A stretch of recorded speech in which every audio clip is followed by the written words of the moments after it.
Buenas noches, maestro y compañeros. Queremos compartir con ustedes nuestra exposición de neurociencia acerca de la percepción y que involucra los temas de transducción, procesamiento subcortical, corteza cerebral y procesamiento cerebral y los tipos de agnosia.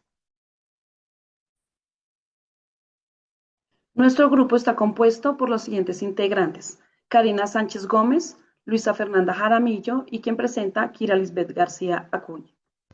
Transducción. En este momento vamos a explorar cómo nuestro cuerpo convierte la energía del mundo exterior en señales que nuestro cerebro puede interpretar. Este proceso se llama transducción sensorial y es esencial para que podamos percibir el mundo a través de nuestros sentidos. ¿Qué es la transducción? La transducción es el proceso mediante el cual la energía física como la luz, el sonido o la presión se convierten en señales nerviosas que el cerebro puede entender. Este proceso ocurre en los receptores sensoriales de nuestro cuerpo, que son células especializadas para detectar tipos específicos de energía conocidos como estímulos adecuados. Por ejemplo, los fotorreceptores en los ojos responden a la luz y las células ciliadas en el oído responden a las vibraciones del sonido. Tipos de receptores. Células no neuronales especializadas. Estas no son neuronas, pero están especializadas en detectar estímulos y luego transmitir esa información a las neuronas.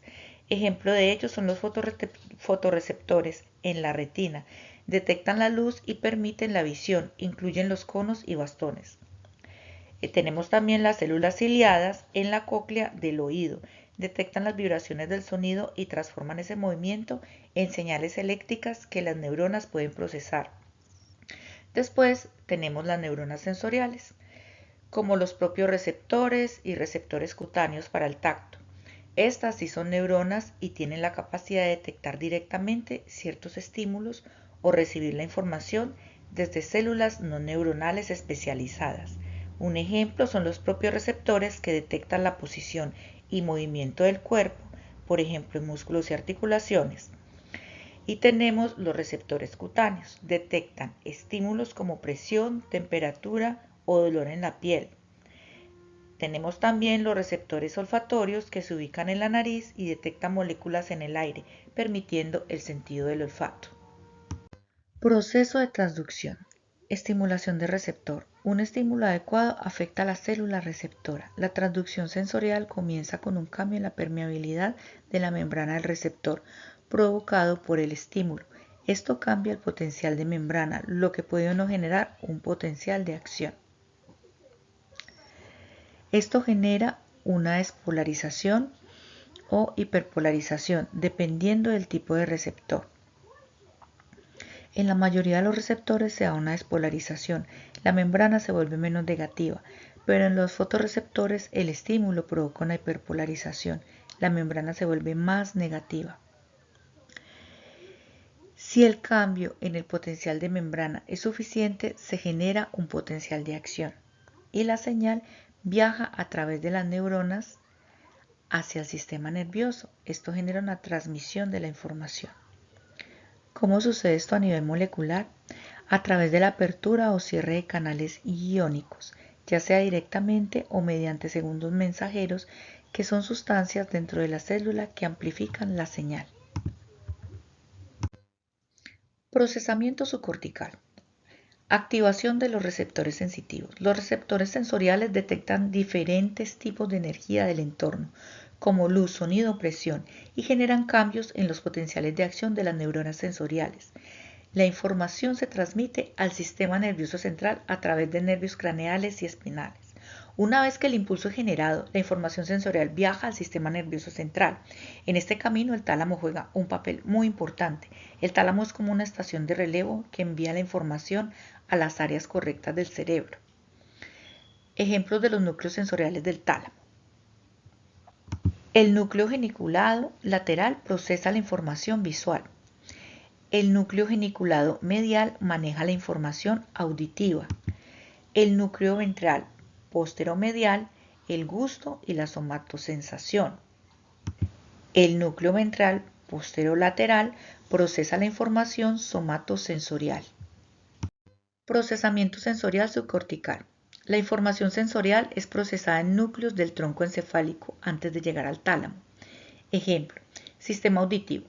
Información del nervio auditivo llega a los núcleos cocleares del bulbo raquídeo y luego al núcleo geniculado medial del tálamo. Sistema táctil. Información del nervio sensorial viaja a la médula espinal y luego al núcleo de la columna dorsal en el bulbo raquídeo, cruzando al lado opuesto antes de llegar al tálamo. El sistema olfatorio. A diferencia de los otros sistemas sensoriales, la información olfativa no pasa por el tálamo antes de llegar a la corteza. La información del olfato se procesa en el bulbo olfatorio y luego se transmite a la corteza piriforme, la corteza entorrinal y las áreas relacionadas con el hipotálamo y amígdala. Procesamiento cortical. Después de pasar por el tálamo o el caso del olfato directamente a la corteza, la información llega a la corteza cerebral donde se interpreta y se convierte en percepción consciente. La percepción es el proceso final mediante el cual la transducción, transmisión y modulación interactúan con la psicología propia del individuo y generan la experiencia emocional final y subjetiva que se percibe como dolor, que siempre trae sensaciones de desagrado y deseo de evasión que integran la experiencia dolorosa y que se refiere como los aspectos afectivo-motivacionales del dolor y donde participan diferentes centros del encéfalo. Esto según la investigación de Pérez en su revista Cicielo. La corteza cerebral y procesamiento cerebral son de suma importancia para la neuropsicología, ya que relacionan las áreas asociativas y son la base de los procesos cognitivos superiores de la especie humana. La corteza cerebral es el manto de tejido nervioso que cubre la superficie de los hemisferios cerebrales. Aquí ocurre la percepción, la imaginación, el pensamiento, el juicio y la decisión. Forma la cubierta exterior del cerebro, proporcionándole su aspecto gris. La corteza cerebral se divide en alocorteza y isocorteza. Está compuesta por más de 60.000 millones de neuronas y tiene una superficie de 2.200 centímetros cuadrados y una lámina de grosor de 3 a 6 milímetros.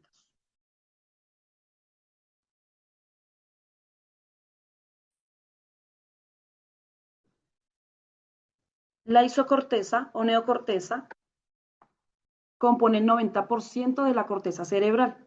Está formado por 6 capas de neuronas, desde la pía madre a la sustancia blanca.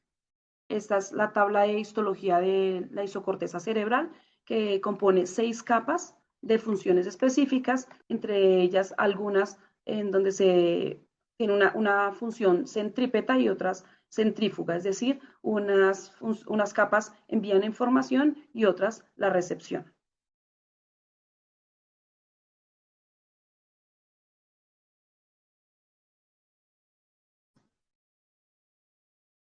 Para hablar de procesamiento cerebral, debemos hablar de la división de funcionales de la corteza. Esta se divide en áreas primarias y de asociación e involucra los 4 lóbulos: parietal, temporal, occipital y frontal, cada uno con funciones asociativas y funcionales que recepcionan e interpretan la información sensorial en la programación, supervisión y ejecución de las actividades motoras y del comportamiento. La mayor parte de la corteza corresponde a la parte asociativa.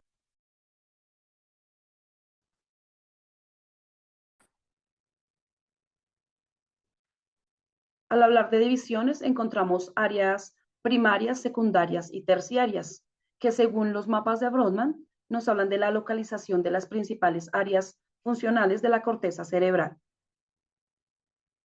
Debido a que no hay como tal una división, un límite anatómico que refleje esta subdivisión, los autores no reconocen como tal la división de estas áreas, pero al hablar de área secundaria nos damos cuenta que son las responsables de codificar la información recibida y distribuirla en las áreas sensoriales primarias, realizando síntesis de los elementos de cada unidad sensorial. En esas áreas secundarias nos damos cuenta que son las encargadas del procesamiento de la información del brillo, el color, movimiento, timbre, tono y vibración. Esas áreas son las encargadas de recibir y percibir la información y globalizada dentro de cada modalidad y de programar las secuencias necesarias para realizar actividades motoras del ser humano. En las áreas terciarias nos damos cuenta que son las responsables de la integración y coordinación de la información. Estas son la esencia del cerebro y asociativo y la base de la actividad mental.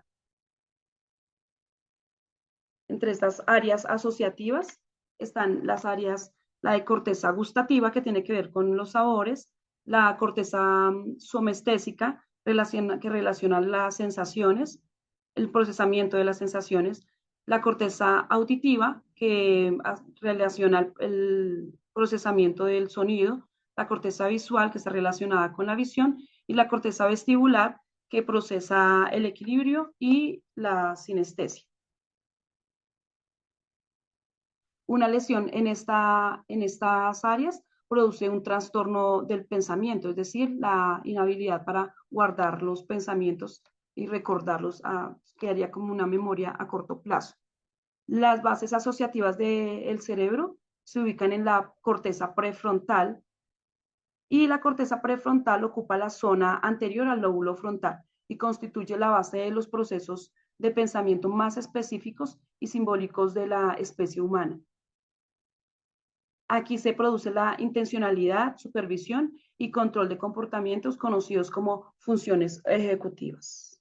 Soy Luisa Jaramillo Machado y voy a hablarles acerca de las agnosias. Las agnosias es la capacidad de reconocer un estímulo aunque haya una adecuada sensación de este. La pérdida de la capacidad de transformar las sensaciones simples en percepciones propiamente dichas, por lo que el paciente, a pesar de ver, de oír o sentir, no puede reconocer los estímulos visuales, auditivos o táctiles. Encontramos los tipos de agnosia. Entre estos están los visuales, auditivas, espaciales, las táctiles y las somáticas. La agnosia visual.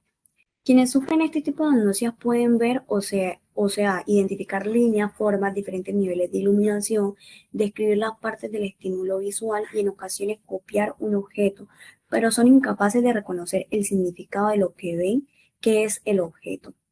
Estas alteraciones se pueden observar disociadas para el reconocimiento de objetos, agnosia visual de objetos, colores, acromatognosia, palabras, alexia agnósica, caras, prosopagnosia o para integrar las partes de un estímulo complejo, agnosia simultánea o simultagnosia. Encontramos la agnosia visual para objetos. Aquí la persona no solo es incapaz de nombrar el objeto o de señalar cuál es su función, sino que no recuerda haberlo visto nunca. Tenemos la acromatopsia, que la persona tiene una adecuada percepción de las formas, pero las ve sin color en diferentes tonos de gris. Tenemos la alexia agnósica óptica. Aquí la persona puede reconocer letras, pero no leer palabras, aunque conserva la escritura espontánea, al igual que su capacidad de escribir, digamos, un dictado. Tenemos la prosopagnosia. La persona con prosopagnosia pierde la capacidad para reconocer a las personas por el rostro y debe recurrir a aspectos accesorios como la voz o la vestimenta para identificar a alguien. La simultagnosia, se refiere a la incapacidad de interpretar la totalidad de una escena compleja con descripción de detalles o partes individuales. Tenemos las agnosias auditivas, que estas se refieren a la incapacidad de reconocer los estímulos auditivos, verbales o no verbales, aunque el término no siempre se ha empleado de manera consistente. Tenemos la agnosia para sonidos no verbales. El paciente con este tipo de agnosia no puede reconocer el significado de los sonidos no verbales y a pesar de que conserva la capacidad de reconocer melodías y cuya agudeza auditiva está dentro de los límites normales, el paciente o la persona puede confundir un sonido con otro o le pueden, digamos, parecer similares, sobre todo todos los sonidos. Asimismo, puedo no reconocer sonidos familiares como el timer de una campana, el timbre del teléfono, etc. Tenemos la amusia, que se describe la pérdida de la habilidad musical como consecuencia de patología cerebral.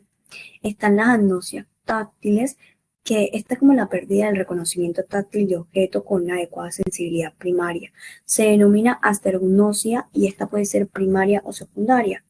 En la asterognosia primaria, el paciente es incapaz de reconocer las características físicas u objetos, que le impide generar imágenes táctiles. En la asterognosia secundaria, conocida también como asterognosia pura o asimbolia táctil, hay memoria de las imágenes táctiles que, sin embargo, se encuentran aisladas de otras presentaciones sensoriales. Tenemos las agnosias somáticas o asomatognosias. Por asomatognosia se entiende una alteración en el conocimiento del esquema corporal como consecuencia de una lesión cerebral. Alteraciones neuropsicológicas, los trastornos del esquema corporal se pueden agrupar en dos categorías generales, que son las asomagnosias unilaterales y las asomagnosias bilaterales. Tenemos las asomagnosias unilaterales, que quienes la padecen tienen una adecuada percepción de la existencia del medio lado de su cuerpo. Y en las asomatognosias bilaterales, este tipo de agnosias se presentan en ambos lados del cuerpo. A pesar de que son resultado de una lesión unilateral, usualmente en el lado izquierdo, entre las asomatognosias bilaterales se encuentra la autotopagnosia, la agnosia digital, la desorientación derecha e izquierda. Entonces aquí nos encontramos con la autotopagnosia, que es esa incapacidad adquirida de señalar y de denominar partes del cuerpo. Tenemos la agnosia digital, que es entendida como la incapacidad de distinguir, nombrar, reconocer o dibujar los dedos de la propia mano. Y tenemos la desorientación derecha-izquierda, que es la incapacidad de identificar los lados derecho e izquierdo del propio cuerpo.